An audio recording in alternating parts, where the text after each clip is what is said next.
What's up, everybody? Welcome back to Show Me What I've Been Missing. I am your host, Chris Mack, and I'm here with my co host, Elizabeth Stanton.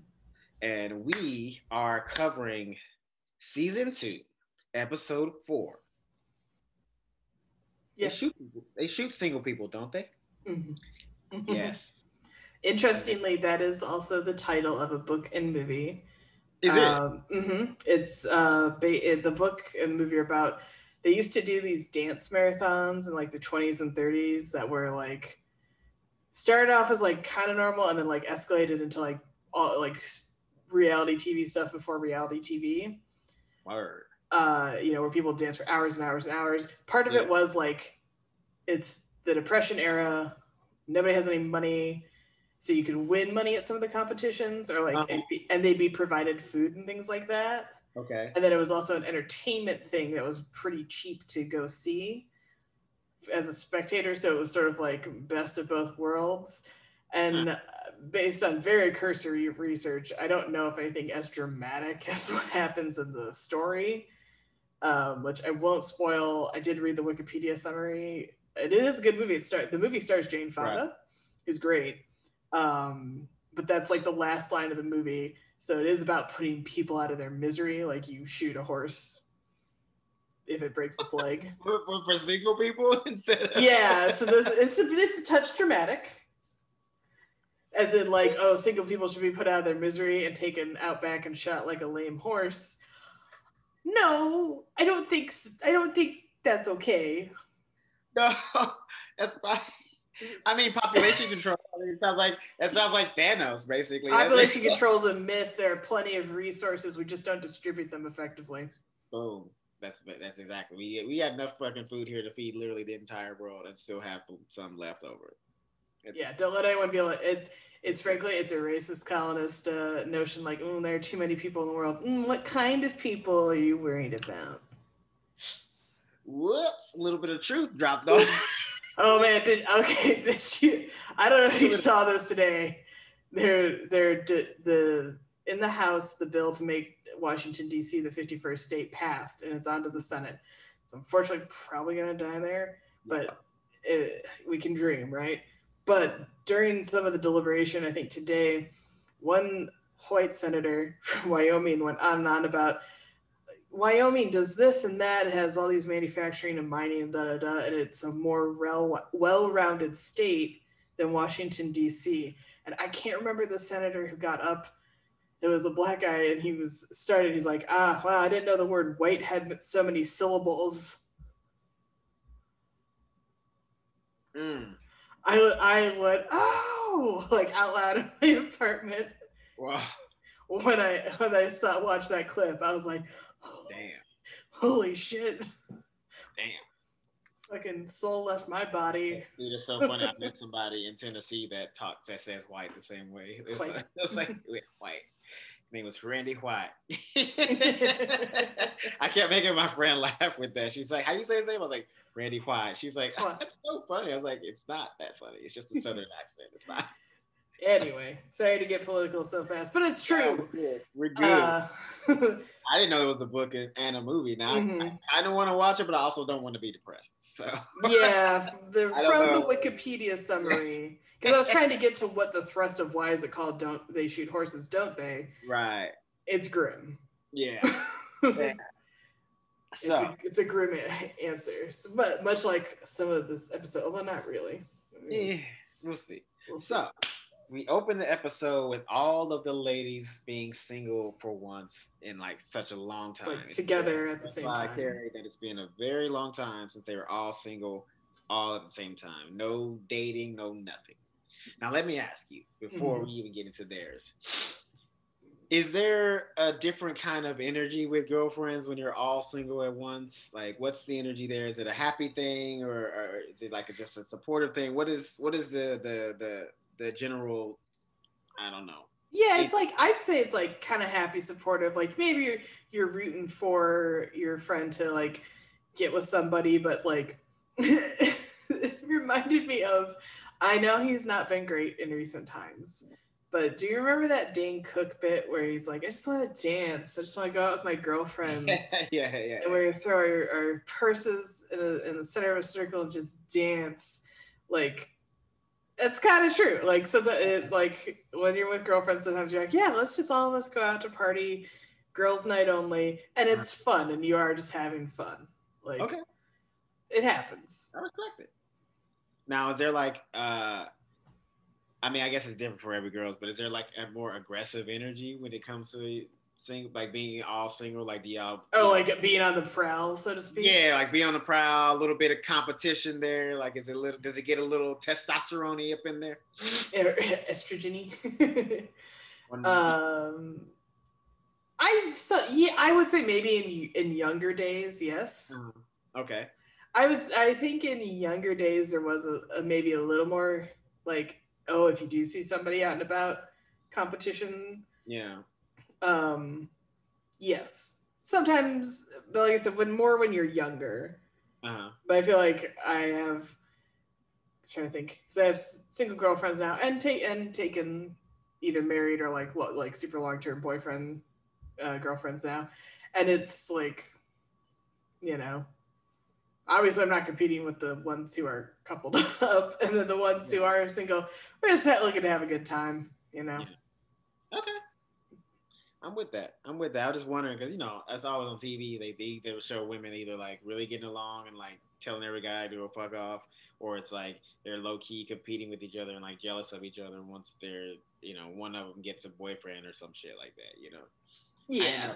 I know. I mean, I'm sure that's probably true in some ways, in some circles, but and I think it depends on the circle too. Because like I was saying last week, if there's one girl in a group that's like, I want to control all access to men, like a finite resource, and I am a god queen upon that throne of resources, yeah, you're gonna have some problems. Hopefully, that is not one of those in your friend group, and you can just be like, oh hey, Dave's here. But like, if Shelly's like, no, I control Dave, and all access to Dave. And none shall pass when it comes to Dave. Very specific name. Very specific name. I don't know if you want to edit that out, but oh no, it's actually it was the first male name I thought of. Oh, okay, great, good. Because I was like, that's very, very specific. And I don't know a Shelly either, so. Okay, great. Good. But to be fair, Shelly does sound like a bitch. Shelly is a bitch, but you keep Shelly around for other reasons until you crack one day and realize, why does Shelly get control of all these resources? Exactly. Then it becomes the French fucking Revolution in your own friend group, and you storm Shelly's Bastille. Exactly. And suddenly there's a guillotine for Shelly. And Shelly's up there like, I don't know why everybody is so mad at me. That's so funny. Very confusing metaphor. Oh, man. So the girls are single. Dancing, they're having a good time. They go to the bar and they decide to have a shot, and they want to toast to no men. And Charlotte says that's bad luck. Your thoughts on that? Because I have a few, but I want to. Oh, I mean, like, look, you don't want to jinx anything. Sure. But I also like. It's not like you're sealing it with blood or anything. It's a tequila shot, girl. Just do it. Who cares? I mean. It's very much in her wheelhouse because this is the woman that went to go see a psychic. Right, that's true. That she's gonna, meet the love of her life. Yeah. A psychic and a medium, right? If I'm not correct. She went to a couple options, yeah. So, yeah, I kind of feel like she would feel like that would bring some kind of like bad karma onto them. Yeah. But, I mean, take it down. Yeah, be like, you're not a coven, calm down. I mean, if Carrie pulled out like a fucking knife and cut her thumb, it was like no man. Then I'd be like, no, Then I would probably, if she said that, I was like, oh, for sure, don't do that. Yes. Like, Charlotte, we all watched The Craft. Yeah. We all thought for a hot minute about being a witch. Nah, first of all, they're too old. They were too old to go see The Craft in theaters. I mean, they to have wanted to. Like, it's a teenager movie. I love it. I fucking love The Craft. I love The Craft. It's a great movie. It's a classic. We are the weirdos, mister. It's so good. It's a classic. It's a classic. Although I was with other people, with a few other girls in a group, and my one friend did ask like a witch question, and I answered it. And she's like, I didn't have that phase. Like, was I the only one? And somebody else was like, it was a mixed bag. Some of us did have that, like, yeah, like, what if I wanted to become a witch? What are you going to do about it phase? And then others were like, normal. I can say I definitely didn't go through a witch phase. I pretty much wanted to be immortal. I was trying to have the responsibility of powers like that. Also, I had a short temper as a kid, so maybe I shouldn't have, have had. Yeah, you don't want like you want to go firing those fingers off Right, with yeah. your witch powers. My dad to a frog or some shit like that, then Yeah. can't reverse it. Not good. Need to pay for shit. So yeah. But so shortly after that, I have to say I was surprised by Samantha because a man comes up shortly after that to hit on her, and she actually turns him away and say, "It's ladies' night." Did you see that coming? Not I think initially, but it just cements that Samantha is a true friend. Yes. As much as they're like, oh, Samantha's like the slutty one, it's like she never messes with anyone else's dude, though. Yeah. She doesn't try to steal, quote unquote, steal dudes. Nope. And she's always got these girls' backs. She's always gassing everybody up. At the baby shower, Charlotte was mad about the baby name, and Samantha immediately went, "You bitch," to her, to Lainey. Samantha is ride or die. She's a true friend through and through, and that is why it's frustrating when sometimes they judge her for going out and about and being with so many dudes. Right. But she's like, she's never lied about what she does. No. Never pretended she was anything else. And she's always got their back. So Samantha's the real one. Again, that's why the reboot's gonna suck. That's true. That's true. You know what? I hadn't thought about it that thoroughly, but hearing you say it, that's very true. Like she is the one always gassing them up, always telling them like, "Hey, let your freak flag fly. Like don't let nobody tell you can't do shit." Yeah. And she's like got people's backs, like in the fights or anything. Like if there was like a fist fight happening, Samantha would throw down hardcore. Punch. Oh, for sure. I think Samantha would throw the first punch for sure. Yeah. Well, maybe not. No, she wouldn't throw the first punch, but she would leap to defense if the time came. Yeah, I think she would like try to get in front of it or something like that. Yeah. But I also think she'd be like, I'm a lady, we don't fight. Like, and she'd get you out of the fight, be like, I'm a lady, we don't fight. Yeah. But then if it like really came time to throw hands, she totally would. Yeah, I think so. I think she would. And she's also like kind of the bigger of the group, so I also feel like she could take a lot of people. She is taller, yeah. She's a head taller than everybody. She's like what, like 5'10" or something? Yeah, I feel like she's 5'10". Everybody's like 5'7" or under. Yeah. So Carrie's super teeny. I also feel like the sleeper of the group would be Charlotte. I feel like she would just like go berserk. I feel like she'd be like the shark in Finding Nemo. She get like the one whiff of blood and like her eyes black out and she just goes crazy. You know that music that plays with like in Kill Bill with somebody. That's what would be for Charlotte. She just goes into a murderous rage because she's got all the pent upness up in her. Like, bro, as soon as like it would be so cathartic for her, it's like you would probably have to like pull her off to get her. You ever been in go to one of those rage room things where you can like smash stuff? No, that sounds amazing. It is. It's so funny though. I was like super paranoid though still about like I was not. Turns out I just want to wield a baseball bat real menacing like. I don't actually want to do anything with it.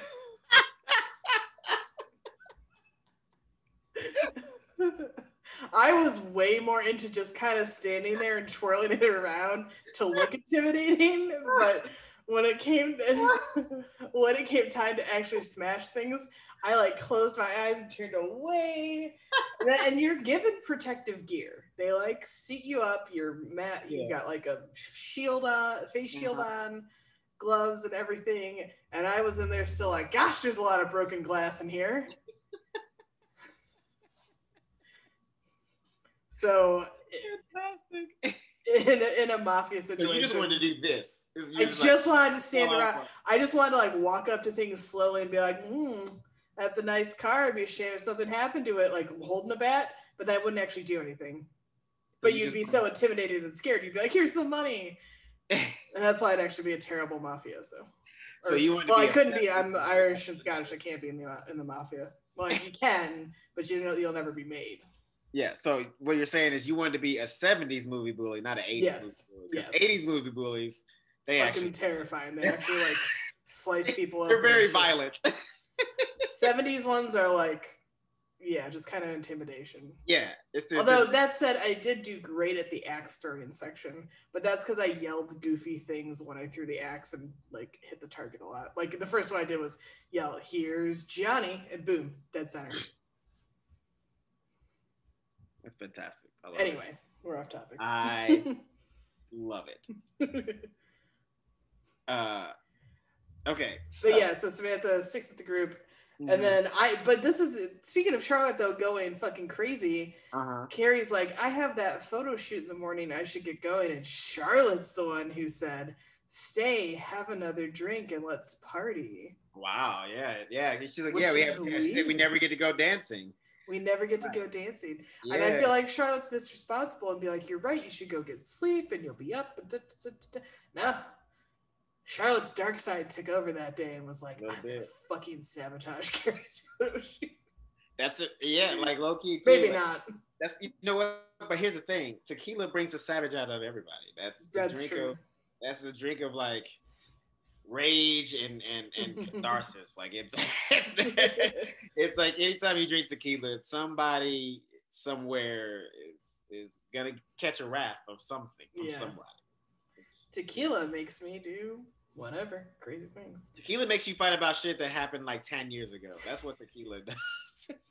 You remember back in college, like, motherfucker, we are 50. What are you talking about? I didn't even say one thing. One thing. I never forgave you. So then Carrie parties all night long and oversleeps. Yeah. Well, here's the thing. I loved her plan, but she didn't really execute it well. I understand, because like here's the thing. She was one. I know some people don't agree with that, but I believe 100%. If you stay up all night drinking, don't go to sleep. If you have something to do that morning, just power through with some coffee and stay awake, because if you fall asleep like she did, you're gonna end up being late. You're gonna be crashed. You're gonna immediately crash. Also, rookie move. Why would you lay on the bed trying to stay awake all night? Right? Like, I know she's got technically, I think, like a studio apartment. Yeah. Because, like, at least sit in a chair. Although I've also fallen asleep in chairs. But, like, you've got a fighting chance in the chair. Yeah. Because you might, like, go at a weird angle and wake yourself up. But, like... Yes, exactly. Like, trying to sleep in your hands or your elbow. Like, sitting on the bed, no dice. You're done. Yeah. But bed, you see? And she, like... She didn't just sat on the bed. She laid on the bed trying to read a newspaper. Yeah, she was like lounging on the bed. I was like, no. Doing, Carrie? You don't. Who reads a newspaper to stay awake? No one reads a newspaper to stay awake. You don't read to stay awake. No one reads to stay awake. She never should have gone home. Yeah. That would have. Exactly. Should have went straight to the fucking shoot. Straight to the shoot, yeah. Straight to the shoot. Because also, like, this photo shoot is so weird to me because if she was going to be on the cover, I feel like they would have. But then it is revealed that this was sort of like a gotcha situation. Yeah. Because they took the shitty photo of her where she looks bad and like doesn't have makeup on and like looks, hungover and a mess. So that maybe that, I guess, that weird in hindsight. But at the time, like watching it again, I was like, oh, man, they make you bring wardrobe, or like maybe they were going to give her wardrobe, and certainly would have done hair and makeup. Yeah. Oh, definitely. Well, also too, my thing is also this. How were they so pissed at her if she's gonna be on the cover? Like, she's the subject. So like, how they yelling at her? Like, you can be pissed, but like, how are you yelling at her? Like, I'm the subject, which means like, right. You think they would have? But then it doesn't even sound like she got interviewed in the article. Like, I don't know if it was just like a photo spread thing. I happen to really like New York Magazine, by the way. So it's a real magazine. Yeah. Okay. It's actually because there's the New Yorker, which is real, obviously, and then there is New York Magazine, and online they have Vulture, which is a great pop culture branch of the magazine. It's like I'm paying for Vulture basically. I finally subscribed. Nice. I love Vulture. Anywho, so I guess that's why there wasn't like wardrobe, because like I was like, I'm not a photo shoot front of camera person, and I was on the game show and I had to bring a million articles of clothing. Really? Yeah, well, in case I won, and then oh, and then just also like see if I clash with set. They were like bring X outfits. I actually had to photograph them ahead of time and send them in. And so then they got to see my shitty apartment at the time. I wish I'd lived here, man. Yeah. This place is nice. This place you could do a photo shoot. No, but here's the thing: if you lived there, they probably wouldn't let you be a contestant. That's true. They would have been like, shitty, oh, so they can like say they changed your life. Why does this girl live in a hovel? Let's help her. Exactly. Yeah. So, and I didn't do my own headshots, but I did headshots with a friend, and yeah, I brought like multiple changes of clothing. The point is, it was a weird photo shoot. But here's why Carrie's a bad friend too. She wasn't taking this seriously. And Stanford gets her the connection to be on the cover and in the article in the first place. Yes. Through his current boyfriend, who's the assistant photo editor. Right. Wouldn't you show up? It's your friend's thing.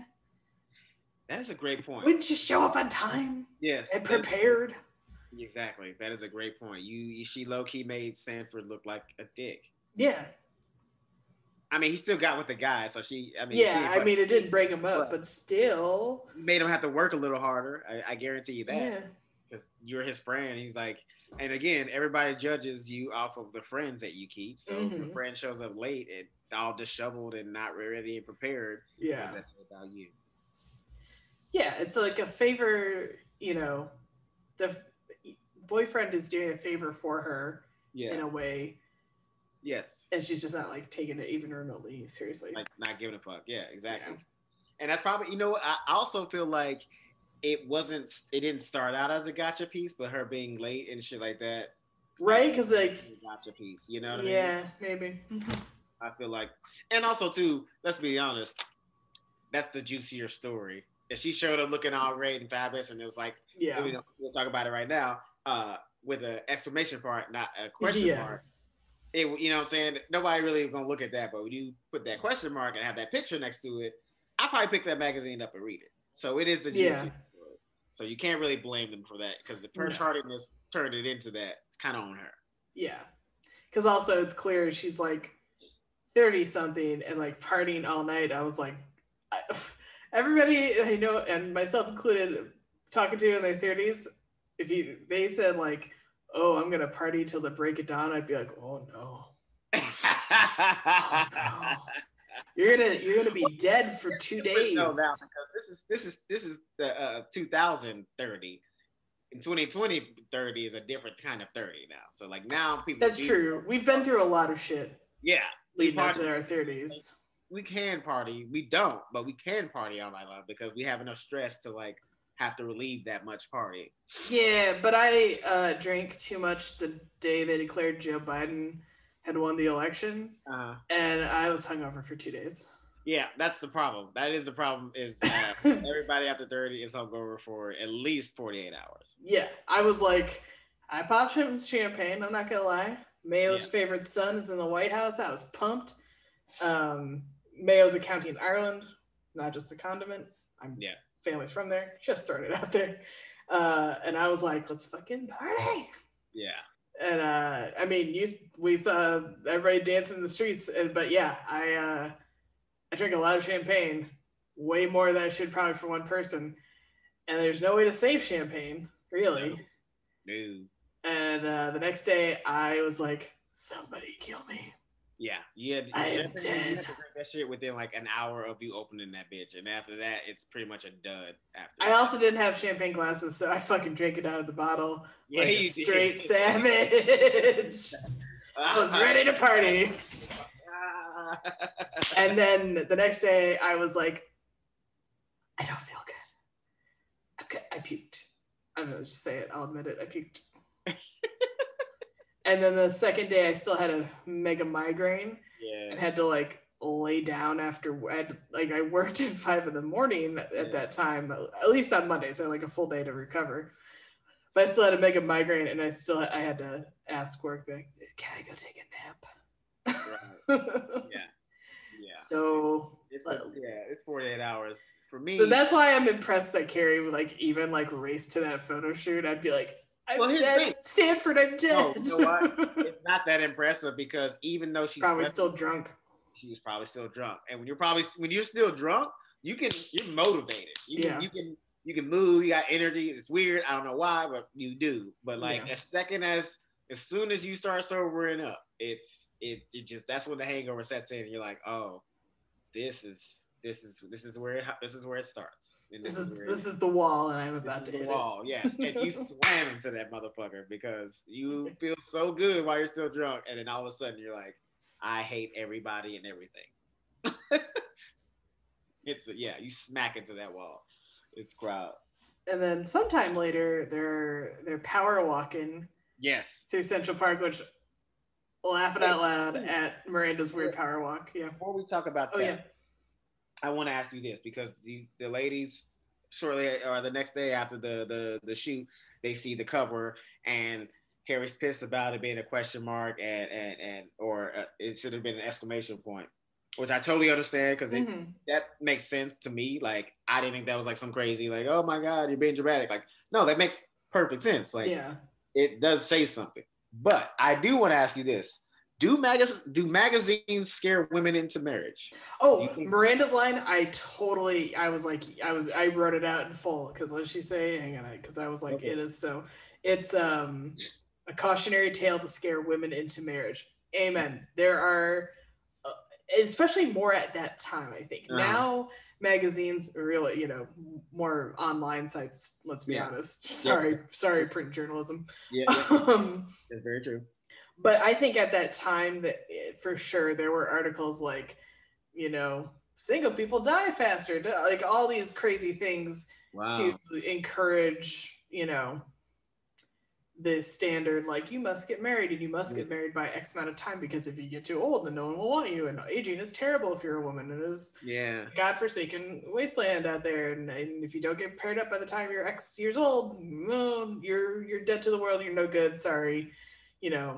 I 100% agree with that. And it's like what I think now is more the equivalent is bitching about millennials, frankly, and like millennials destroying things. Sure. Millennials aren't grown up. Bitch, I'm 35. I am a millennial. Right. I'm sorry I can't afford a house and can't afford kids right now because you fucked up the economy when I was growing up so bad that I entered the job market after graduating college into a recession. And, right. Like people forget that shit. Most people who graduated college by the time that we did were trying to look for a job in a recession. Like, and they're like, why are millennials not growing up fast enough? Well, I don't know, Gary, because of a lot of factors that weren't hindering your growth into adulthood. And inflation and a million other things. So yeah, all those same, I think that's the modern equivalent, less so like shaming you, but even still, they just don't direct it directly at women the way I think they used to, because now there are still articles that are like, millennials aren't getting married, millennials aren't having children because they're worried about climate change. It's like, sorry. I don't want to bring an innocent child into a world that might like collapse under my feet. Yeah. It's crazy. So there's happens. I don't want to have to like sacrifice a kid. Sorry.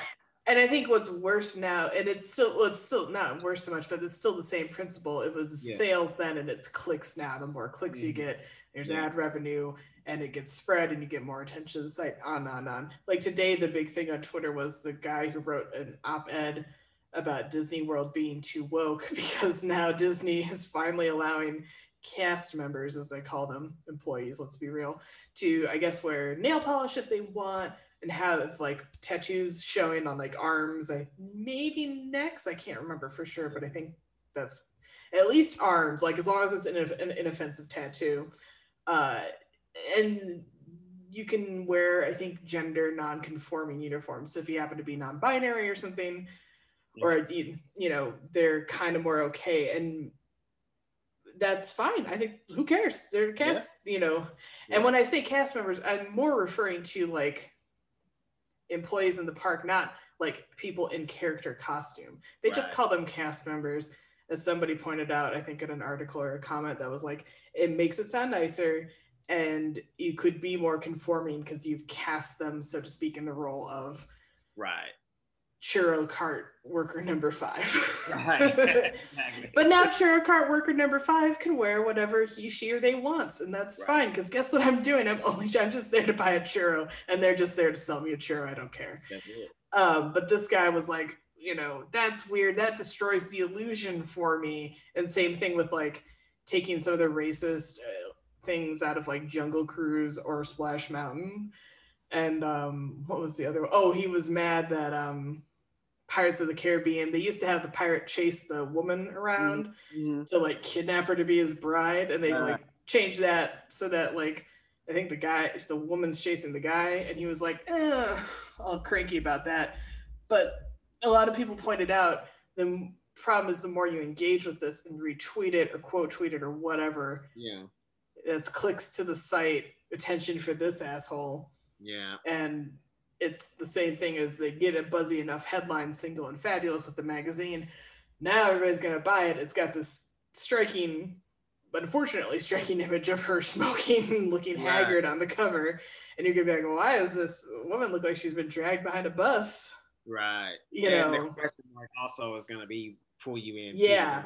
Like, and then that makes you question it, just like it makes all of them question it in the scene where they're like, yeah, fuck this, but it doesn't needle at the insecurity just enough to make them all because scramble to some different dudes. Because shortly after this, Miranda runs into an ex who she faked all her orgasms. But she like faked it with him, and she panics and calls him up and starts having sex with him again, even though he can't finish. Can't do it, Like, and then Charlotte starts dating an out of work actor who's also low-key her handyman. He starts panicking and he says he's leaving, and all of a sudden she feels like he's the last man in New York. Which was weird. I was upset with her. At the beginning of it, I was like, oh, she's gonna fuck him, and then he's gonna fucking stay, and then his career is gonna be shit because she's gonna make him stay. Turns out she didn't. Glad she wasn't selfish. That's awesome of her. Miranda, on the other hand, I gotta say, she's not looking good in my eyes anymore. She's she's not doing well. She's getting onto a level that's like she's not that far from Mr. Big in my eyes. Oh wow! Yes, that's how I feel. I've never heard that comparison with them before. You heard it now. It's here today. Mark it on your calendar, my friend. Because it's just still using people. I mean, they all were kind of using guys in this episode, though, so that's not too out of the box, so to speak. No. And I do like that Carrie's like, you're basically lying to him. That's why he isn't doing what you want him to do. Right. Yeah. You're not communicating what you actually want / need. Right. From him. Yeah. So what do you expect the result to be if you keep, the definition of insanity is repeating the same thing, expecting different results. Correct. What do you think is going to happen? Correct.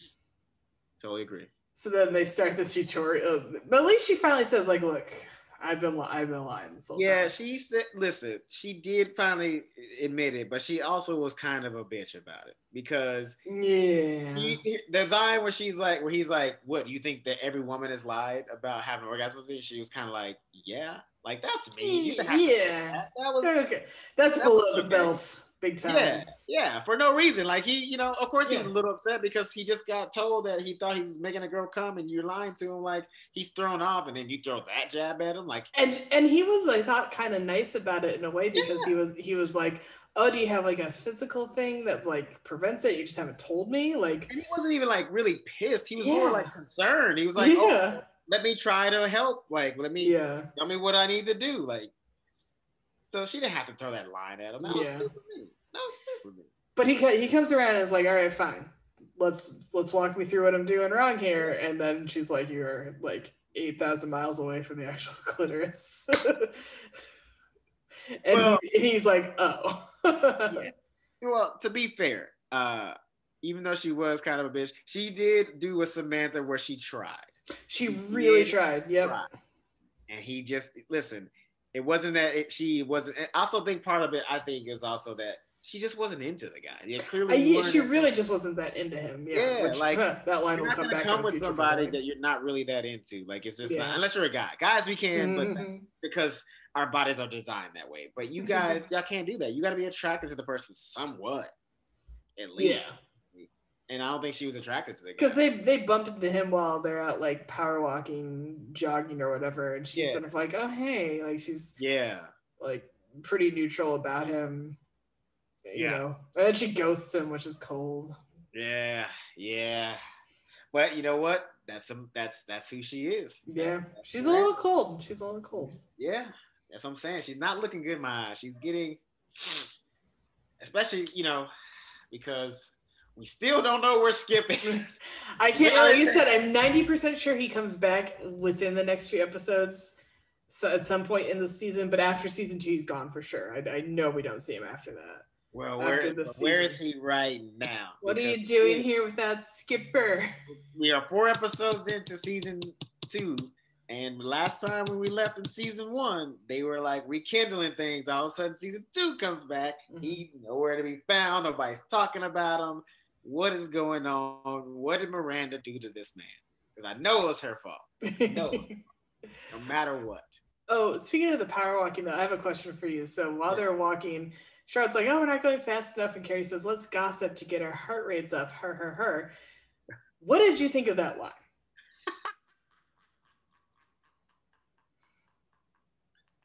Well,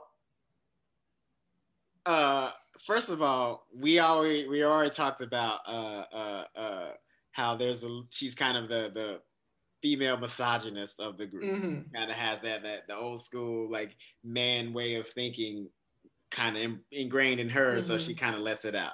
So I think it was part of that. But also, she's not entirely wrong. Gossip can get your heart rate up because mm-hmm. when you get excited about a story, your heart rate does go up. So if you tell me some juicy gossip and I'm like, oh, no way, our heart rates are up. And now that you're telling me the story, I'm very excited to hear how it happens or what goes on. I'm just curious because I feel that line gets dragged because it is like, oh, women be gossiping, huh, Carrie? Like, yeah. I also just totally took it as a joke.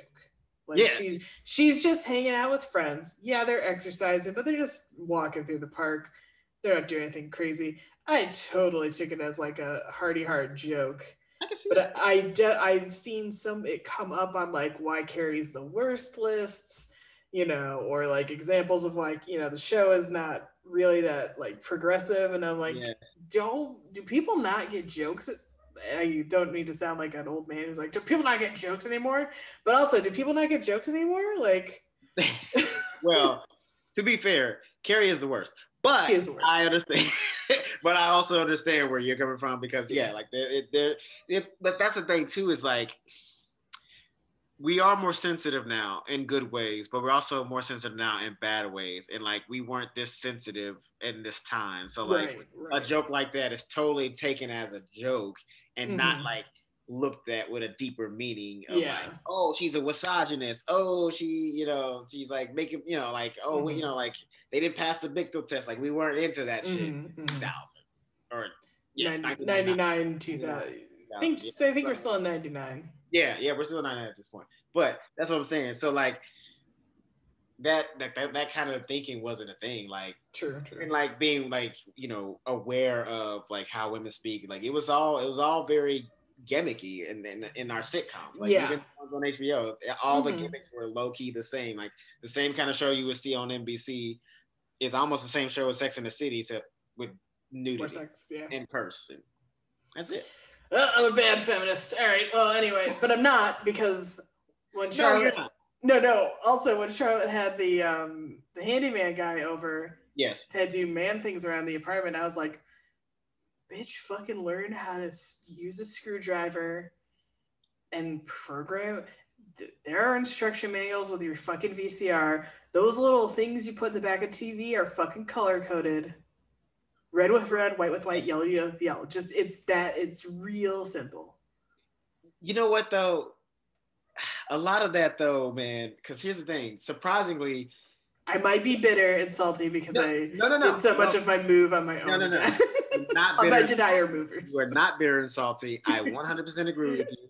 I'm also a country boy from the South, so like I learned how to do like repair cars and like change the oil and we rewire certain things and shit like that. But you know what? That sucks because most men don't know how to do that, and it's because they took that shit out of school. That used to be electives in school. When my parents were growing up, they could take wood shop, they could take mechanical class, they could take an electrical wiring, they could learn trades while being in school. So that way, if they don't go to college, they could at least have a trade to work coming out of high school. Yeah. You can be very successful in the trade because you make a lot of money because not many people know how to do it. Yeah. They don't have that shit no more. And that's why a lot of men don't know how to do that shit. And also too, like the father-son relationship, you ain't got to do that shit no more. Like my dad growing up, he worked on shit. He lived on a farm. So he had to work on cars and tractors and shit like that to keep the family afloat. Men don't know how to do that nowadays. Like you got repairmen everywhere. There's like all this technology in cars where cars last forever. You don't really got to do shit. And also most of them are fucking electric. So like none of us are engineers. You can't even get into the computer. And they fix it. To fix so it, like all that shit has just been taken away from like being a man.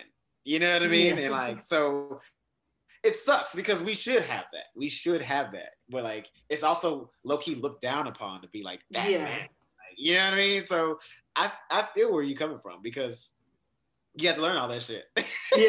And part of me is like, I'll just fucking do it myself. I just have always had that like attitude and approach, which is like good because like things will get done, but also like sometimes stupid. It's like just get some help, dummy. Like, so there you go. Like I have a couch coming, and I do have to I think screw the legs on, which obviously I can screw the legs on myself, but then I do have to somehow flip it back over, and you gotta do that without breaking it. So there's that. You got it, bro. You got to fucking. But I'm super excited about my couch. There'll be some furniture that'll hopefully fix the echo in here. Oh yeah. I never realized how much furniture plays a factor in that, but it truly does. Because when I take everything out of my room and I clean it, it's so loud in here. You're like, hello, hello, hello, echo, it's echo. The loudest thing. Like even me at a whisper, I'm like, God damn, I'm blowing my eardrums out. But I do like at the end. Charlotte realizes you can hire people to come fix your shit. Exactly. That's you don't need to like sleep with a guy you're not really into to do that, which is so fun. But as an actor, first I was like, hold on. Because like I hate it. Like, yes, I understand that like, anybody who's unemployed is not great, but like when somebody like people say unemployed actor with such disdain, I'm like, why is that such a like? Why is it like they say it as if like they just tasted like castor oil or something like that? Like it's just the most grossest thing in their mouth. When it comes, the words come, like, it's so mean. Like they're so judgy and so mean. It's like he's an out of work actor. Like look at him. Because work is associated with morality in this country because of our bullshit Puritan ancestors. So if you are not working and producing and contributing, you are a failure and a bad person on top of that. Fair enough. Now that said, as an actor, would you move to Salt Lake City for the Christian soap opera? Well, here's the thing. It would really, really, really depend on the paycheck. Right? I know. That's what I was thinking. I was like, I'm not gonna lie. Because like here's the thing, I'm not against doing a soap opera right now as an actor, you know what I'm saying? FYI, casting directors, if you're listening. It totally, anybody listening, just it totally helps your career. Like most people who've done freaking soap operas have gone on to like have a great career. It was like actually that was like low key part of the formula as an actor, like especially if you were a male actor and like a good looking male actor, like you had to get on a soap opera first, and then you get on like a crime what do you call those CSI procedural? Yeah, like CSI shit like that. You do a little stint in that, and then you do your first movie, and then after you do your first movie, you like become the movie star. That was like the pattern. So like I would totally do that because low key it's still kind of the pattern, but in Salt Lake City though. I mean, think of you could be on it for a chunk of time. Cost of living way low, at least compared to New York, right? True. So you got a fighting shot. Downside, you are in Salt Lake City. And I met a guy on this job that I was on who was from Salt Lake City, and he told me, he was like, "Look, man, I'm so happy to like not be around white people." It's so he's like, "No, dude," he's like, "You don't understand. Like, they're everywhere." That's it. Everybody should watch the documentary on Netflix, "Murder Among the Mormons." Fucking Yes. crazy shit. Yeah, I'm on episode 2 right now. Oh, are you? Oh, okay. Yeah, I just started it not too long ago. I will not spoil it. No, it's all good. To answer, long story short, if the paycheck is right, yes, but it would have to be ridiculously high. Like, I because would also you don't have to stay there forever. That's true. I mean, that's the thing too. Is like if it was like 100 G's an episode, yeah, tough it out for a while in the desert. I'll do a few seasons on that bitch for one time. You know what I'm saying? Because why not?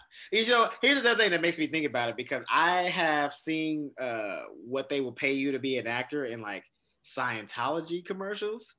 They pay really well. Do you have to become a Scientologist though? Extremely well. Like, to be an actor in like an average, from what I've seen on every single post that comes on the casting sites, the average like starting out pay for like all the characters is like $1,000 and more and up. Like, even the lowest character in the commercial was like $1,000. So like, that's not bad. And you don't have to be a member of the church to. Not. You just got to be an actor and help them promote it. That's all your job is. Help them promote it. There it is. But see, that's my problem. There's the catch. Even though the money is right, there's the catch. I can't be out here, saying, "Hey, Scientology is the shit," when it's not. Yep. I've seen Going Clear. It's how they get you. Going Clear. Yeah. Also, too, like, I feel like after you work with them, I'm now scared after seeing that documentary. Like, even after work with them, just as an actor, they'll like follow you and like stop your fucking social media just to make sure like you don't say anything bad about them. And if you do, they're like start fucking slandering you. I don't need that. Yeah. Chris, we noticed you haven't said anything nice about Scientology lately. Yeah. You ever hear of Shelley Miscavige? Yeah. Do you want to see where Shelley is, Chris? Do you want to go where Shelley is? I'm sorry. Please don't do this to me. Don't tell me where Shelley is. Straight up. That's exactly what would happen. That's why I would not do those commercials. But I would do the Salt Lake City Christian soap opera. Yeah. Why not? It depends though, because if it's like that's weird though, because like a Christian soap opera, I'm trying to think. Do they just mean it had like Christian values and that might be more conservative, maybe not too much like weird stuff, or was it like a Christian soap opera in the sense of like heavily promoting Christian values? Because like I've seen like I used to like the show called When Calls the Heart on the Hallmark Channel. Yeah. And it was like a set in the Canadian frontier in like the late 1800s, early 1900s. Okay. I don't want to talk about why I like it. It totally caught me off guard. It was so bizarre. Oh, and one of them, and before she got arrested for the college scandal, Lori Loughlin was Abigail Stanton. So I was like intrigued because my grandpa was from Canada. I was like, gotcha. Canadian Stantons. But then it was like, just FYI, you would have been Catholic. But anyway, but that show was kind of Christian in tone, but like it maybe had like a preachy-ish thing at the end, or like Seventh Heaven is a more relatable example that people have probably seen. that I know. I have seen. Yeah, that's what I'm saying. But it's but like I said, like a show like that, like Seventh Heaven, I would do a show like that because they did cover like real issues and it wasn't all like, oh, Jimmy thinks he wants to smoke marijuana. It wasn't like corny shit like that where like, I disagree. Special, you know what I mean? So that's what I'm saying. Like, it would really depend on the soap opera, because if it's like a Seventh Heaven, that's a good acting experience. But if it's like an after school special, like Say No to Drugs bullshit, I don't want to do that as a soap opera. That's absolutely terrible. I'd rather do like fucking off Broadway or some shit. I'll never forget Helen Hunt was in like an after school special about PCP and she jumped out a window and died in it. But hey, she went on to win an Oscar. Yeah. Looking that up immediately.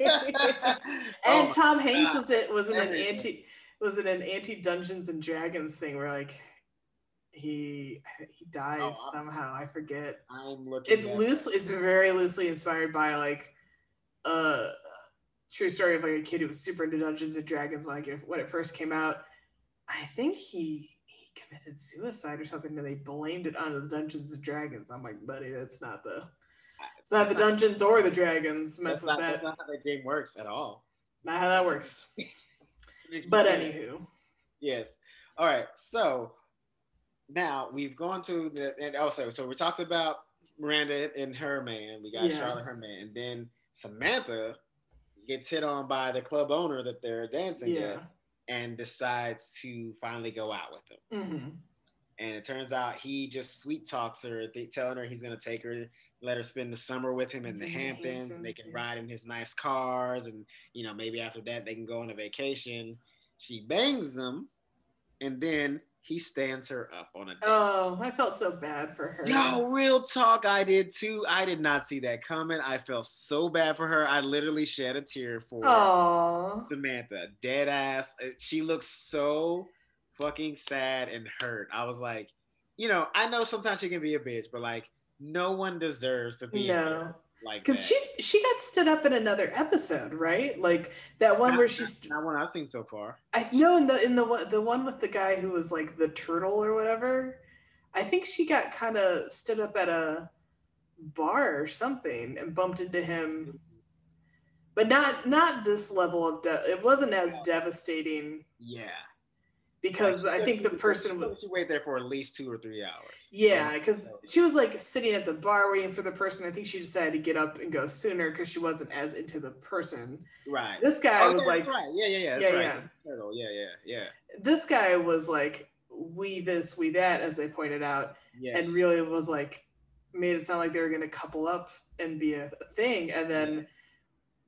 And also, that other episode wasn't a fancy place. She's dressed up. It's like a nice restaurant, and she's stuck there alone. Like, oof, that was rough. It was rough. It was rough watching her. Like I said, like I've seen her.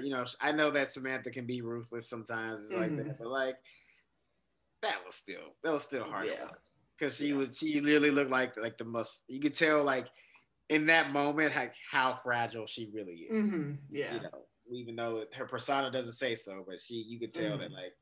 She is. A lot of it's a front, and when the front gets hit and they're just the wrong way, it can crumble a little, and you see like the vulnerability and stuff like that. And then the nice waiter busboy guy kisses her, which is so weird because they do kind of have a moment, I guess. Yeah, I think she was feeling it, but she knew that like it was. But she was the better person because she's like, I can't take you home just to make myself feel good. Wouldn't be right.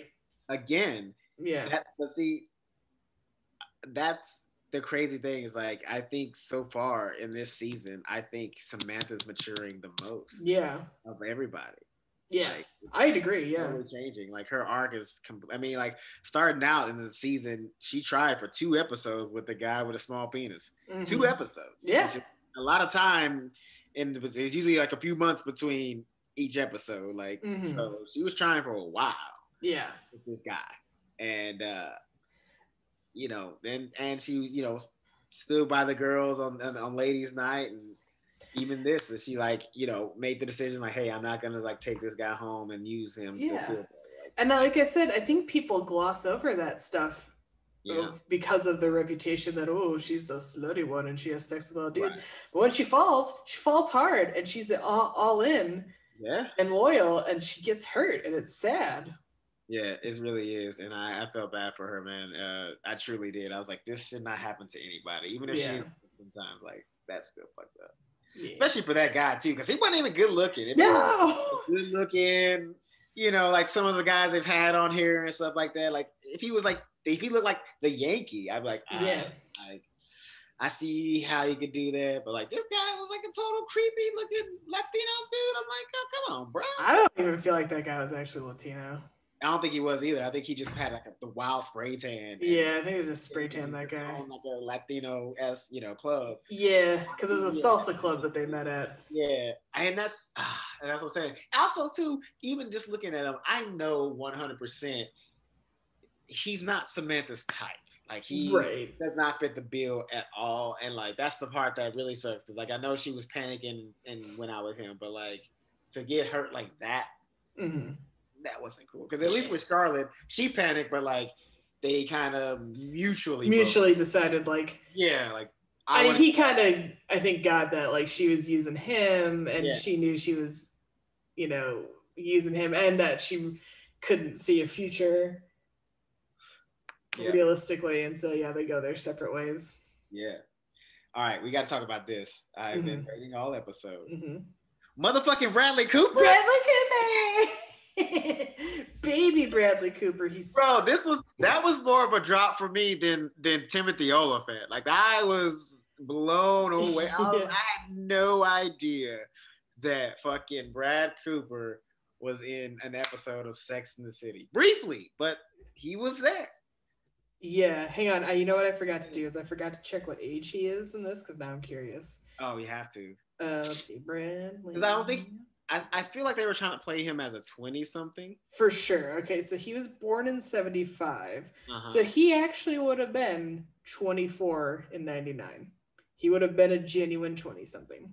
So, all right. He was actually a 20-something. He did look young as shit, though, by the way. I'm not going to take it. When I saw him, I was like, Bradley Cooper? Like, he looked super young. He almost looked like he just barely got out of his teens. Yeah. So this episode was aired in June of 1997. So yeah, he genuinely young dude. I know. I was like, oh, this is an episode that gets played on cable a lot, actually, by the way. I think because he's in it. And it's also, other than the orgasm stuff with Miranda, which they can cut around and I think play most of the time anyway, it's pretty tame. There's not a lot of actual sex in this one. Right. Yeah, that's true. It's just implied sex. Like, it's not. Yeah. Well, the only scenes is like the Miranda scenes. But she's not. I think she's not topless. I think she's covered. I think she's like wearing a bra or something. Yeah, but I mean, the whole thing when she was like reverse cowgirl or something like that. Yeah. Because I mean, even though she's covered, it's still. You know what's happening. Yeah. You can figure it out. Yeah. I would cut that little joint. What do you call it? Yeah. But you don't have to cut much, which is good. Yeah. But yeah, so yeah, Carrie decides to go out regardless of, feeling like single and fabulous ? Right. And meets him at the club and she's fucking hammered. And so she's got to go home with him. And they stop and he gets the magazine at the newsstand. Hammered and mean, by the way. Yeah, she's no fun. That dude she like spilled a drink on the guy. He walks away and she's like, fuck you. Like, yeah. Oh, first of all, Jesus, testosterone shot? Did you take where you get? Yeah. So aggravated. She was mean. That to me, that's a red flag already. I do not want to be around a person as a mean drunk. I had an ex-girlfriend who was a mean drunk, and literally every single time that she got drunk, she would pick a fight with me. She would like the littlest thing. We were out on a date one time. And she was talking about baseball. I was like, oh, this is like when we're still getting to know each other. I was like, oh, I didn't know you knew about baseball. She's like, what? Because I'm a fucking girl. Girls don't know fucking I was like, how did you get there? How did you get there? I didn't even have that tone in my voice of like, oh, you know baseball. You're like, oh, I didn't know you were a baseball fan. Yeah, I was a fucking baseball fan. You went in on me. So like, red flag for me. And that's what Carrie was doing. I don't know if it was the martini that she was drinking, but and they're tartinis. Tartini, excuse me. Yeah. Tartini. Yeah, and I like that stand. I'll give her a break because I know some alcohols do make people angry. Like some people drink tequila and get angry. Some people drink like dark liquor and get angry. So I'm gonna let her go. Maybe she's drinking something she don't. Yeah, I think she's more of a vodka person, so maybe she's happier on vodka. Yeah. And Stanford tries to like get her to leave because he says it's Tuesday at 2 a.m. And I was like, good Lord, Carrie. So he's not wrong. Yeah, I was like, holy shit. Yeah, go home, girl. What the fuck? Yeah. Over 30. You don't need to do 2 nights of all night drinking. Yeah. That's not responsible. But then Bradley Cooper pulls up his Porsche. He has a Porsche. For 20-something in New York? Right? I was like, hell yeah, I gotta get in the Porsche. Trust fund, baby. Come on. Yeah, trust fund, baby. Trust fund, baby, for sure. available at night because like he didn't have that.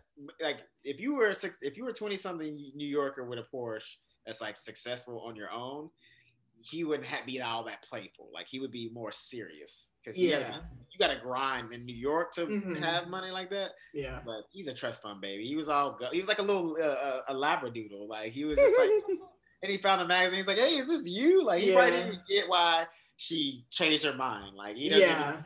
He pretty much screwed himself out of getting laid that night. Yeah, a labradoodle with the floppy hair. Straight up, with that 90s haircut. It's like, hey, what's going on? Hey, oh, we're making out. Hey, let's get some cigarettes. Like, yeah. But then she walks off because she's not gonna sleep with the dude to validate herself, which is like right on, Carrie. Strong. I like it. Yeah. And then I thought she was gonna do it because she does like her 20-somethings. She tries to pretend she doesn't, but boy, does she. Oh, she do. Oh, she lied. But then they get to the final scene. Speaking of celebrity cameos, the waiter is Matthew Morrison in that No, that was not. You stop lying to my face right now. He's another baby. I'm going back to look at it because you're lying through your teeth. Nope, that's him. No way, dude. You can tell from the curly hair. No way, dude. He looks way too young to be him. So he would have been 23? No. Hang on, now I gotta do math and I can't. I can't give him a girl. No, I'm just kidding. I can't because I'm tired. Here we go. Yeah, he would have been 21. Sorry, he would have been 21. And this is like one of his first things, I think, ever, but that's him. Wow. Yep, young busboy, Sex in the City. That was totally him. God, this guy's fucking handsome. Jesus Christ. Right? It's a shame he was ugly. Yep. I remember that. That's wild though. Yeah. I totally didn't realize that. Hilarious. But it brings up the interesting question because they mentioned it when Samantha gets stood up is that they're alone at these respective restaurants with no quote unquote armor. Right. So like no book, no newspaper, nothing, and like just sitting and being with yourself, which is good. But I think phones make that a lot easier to like go places by yourself because you can just be on your phone. Yeah. And no one cares now. That's Everybody's true. on their phone. Yeah. Unless you're most time on your phone, people walk past you and they don't see you because we're all like this. Yeah. Phones, you know what I mean? That's the downfall of society, man. No, just kidding. He's gonna be Wally in this bitch. Just sipping our meals through fucking. Also, Dark Theory. Not gonna talk about it, but we'll talk about it later. Have you heard that Dark Theory of Wally? Yes, I have. It's very disturbing because it's a beautiful movie, but when you hear the Dark Theory, you're like, oh my god. Well, look it up for yourself, but I'll give you a hint. Armie Hammer news. That's all we can say. All we can say. But do you feel like do you go places by yourself and do you feel like you need to bring something to do so you're not just like sitting alone? To me, it's not like I can't be alone or like look off into space and think and be with my thoughts. It's like I'm bored. And I know everyone's like bored. People are bored. Like, no, that's so stupid. Look, I want to like if I'm gonna go sit in a restaurant by myself for any length of time, right? That's not where I'm going to go to contemplate things. And I already overthink everything anyway, so I really don't need to just stare off into space and wonder at the universe and my own existential dread while I'm having a sandwich at a restaurant. I want to read a book. I feel that. Because here's a true story. When I was driving out here from Michigan, I stopped in Las Vegas and I was by myself. And I went to a restaurant, not like a super, super fancy one, but like a nicer one within the casino. What up, Excalibur Casino? I enjoyed your goofy castle theme. I went to the dinner by myself and they not only took away the other place setting, they took away the other chair. Oh no. Which just like extra drove home that I was by myself. And I swear there were like girls who did look at me kind of with like, oh, she's alone. Yeah. But like, I don't know, either help a girl out or mind your own fucking business. Yeah, that part. For me, it depends on where I'm going alone. Like I would Mhm. never go to a bar alone because, Yeah. well, not never. I've done it before, but I wouldn't go to a bar alone because like, uh, maybe it's just this city, but Hmm. I feel like at a bar, if you're by yourself, people just kind of automatically you're like 10% creepier than you Hmm. normally would be if you were like in a group of friends. And Yeah. like you can't just walk up to people's group because everybody's gonna look at you like, who the fuck is this guy? Yeah. You know what I mean? Trying to be friendly to anybody, especially here in LA, they just gonna look at you weird. It's just gonna be weird for everybody, so you can't do that. But like, I'll go to a restaurant alone. I'll go Yeah. to like the movie theater alone or some shit like that, and totally be cool. The only thing is like I might bring my headphones to like listen to music if I have to like Right. wait for a movie. Like if I'm too early and I get there and I'm like waiting in the lobby, I'll put my headphones on just in case people try to talk to me because I don't want to talk to them. Yeah. But because usually if I'm going to a movie alone, this is like a me day. I'm trying to have Right. my time. So Yeah. those like it all depends. I'm comfortable going places alone. It just depends on where it is. Like Yeah. Same here. And I think like yeah, if I go to a restaurant, maybe I want to read something while I eat or yeah, something like yeah, that. totally. Or like I do like going to the movies by myself because sometimes it's just a movie that I want to see that nobody else does, and like Right, you know that I don't have to fuss and bother with anybody, and that includes strangers. Maybe I want to kick back in my seat with my right. snacks and watch my movie and have a good time.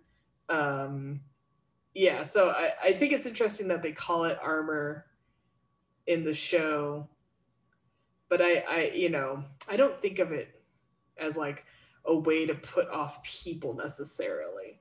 But I can see where other people might.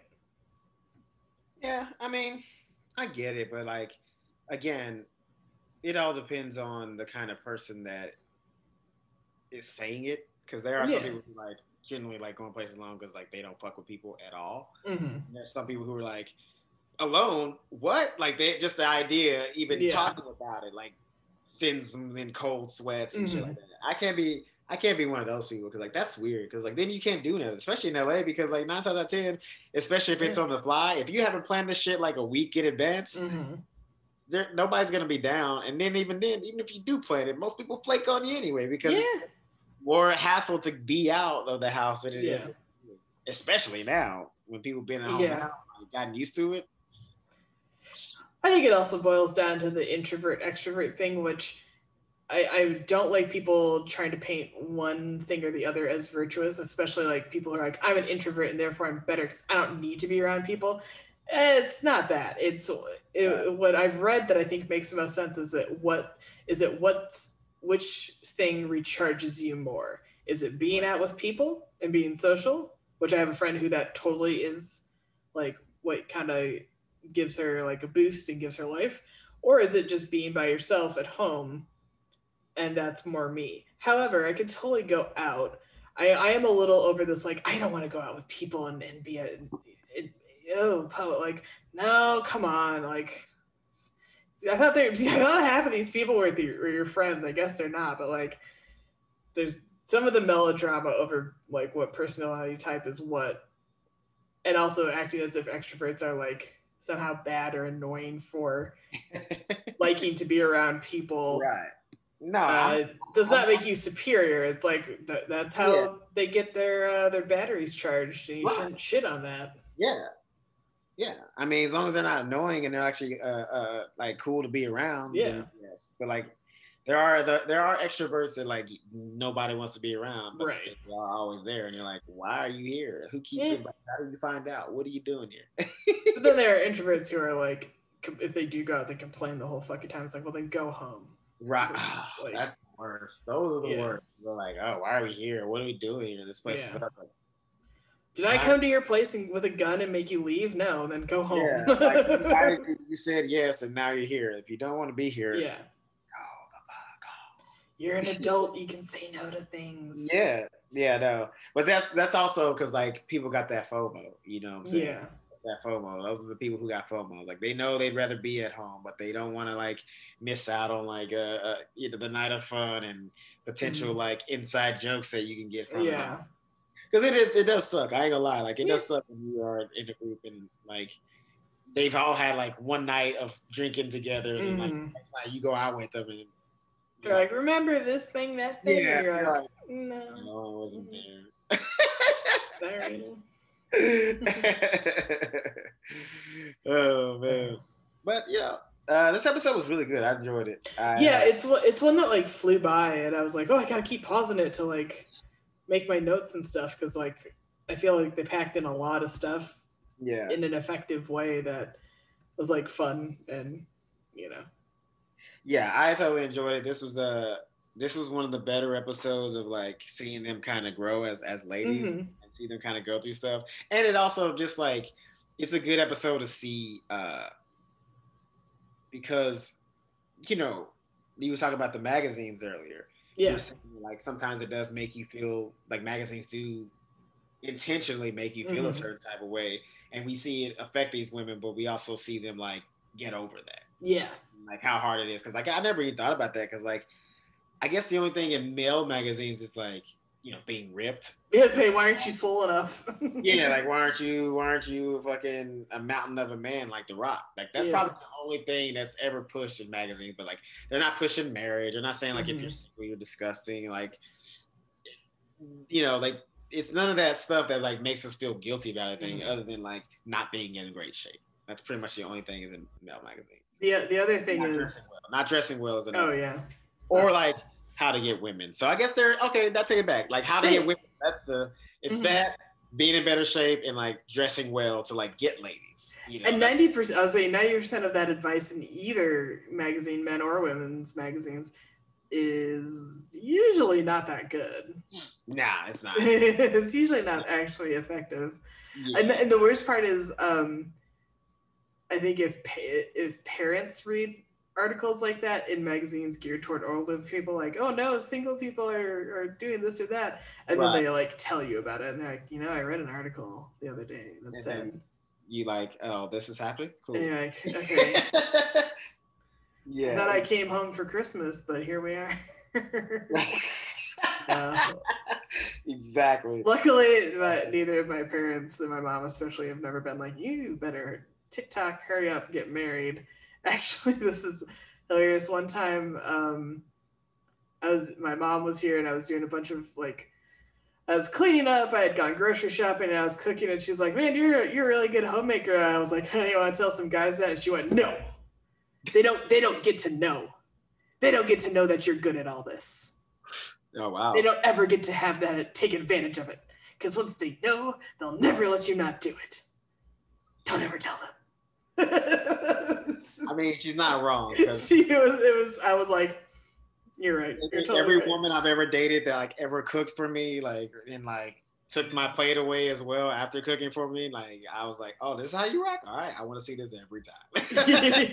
She like full on was like, that part of Billy Madison when the kid goes, "I can't wait to go to high school." And he goes, "Don't you ever say that. Stay here." That was the level of it. You can, for the love of God. That was the level of intensity she was at. Like, yeah, she was like one cooked meal away from grabbing me by the face and being like, "Don't ever tell anyone you can cook." But she's not wrong though, because like here's the thing, guys, if you do it like 5 or more times, you're gonna be like, all right, this is how you roll. Yeah. It better not be just what you're doing to impress me, because but it won't be like the right guy will be like, "Oh, this is pretty nice. I will let her do this," but like, "I'm not a piece of shit. I will also reciprocate."